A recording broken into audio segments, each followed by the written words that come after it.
Oke, Assalamualaikum warahmatullahi wabarakatuh.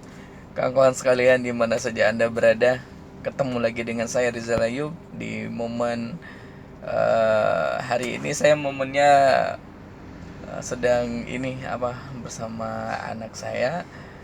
Ada agenda sedikit ya, jalan-jalan. Tapi apa yang saya mau sampaikan di video kali ini ya berkaitan juga dengan peluang usaha.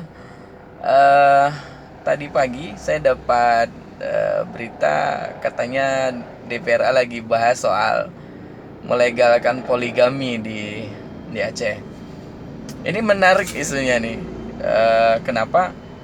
Karena bicara poligami ya artinya bicara penambahan istri ya. Kalau bagi yang mampu gitu ya, ya wajar saja sih boleh. Nah, dan memang dianjurkan kan, misna wasulasa waruba gitu ya. Tapi ya bagi yang mampu. Nah, terkait dengan kita sebagai wirausaha ya melihat ini sebuah peluang.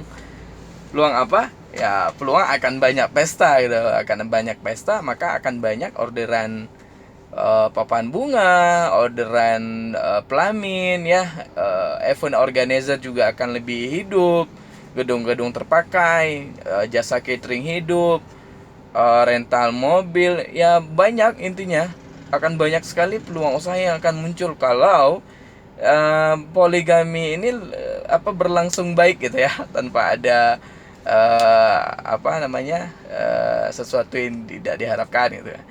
Ya intinya kita selaku pengusaha melihat ini sebuah peluang bagus ya, tergantung sudut pandang Anda. Ini saja dulu komentar saya pada hari ini. Terima kasih banyak kepada Bapak Dewan yang sudah mulai berpikir sesuatu yang unik ya.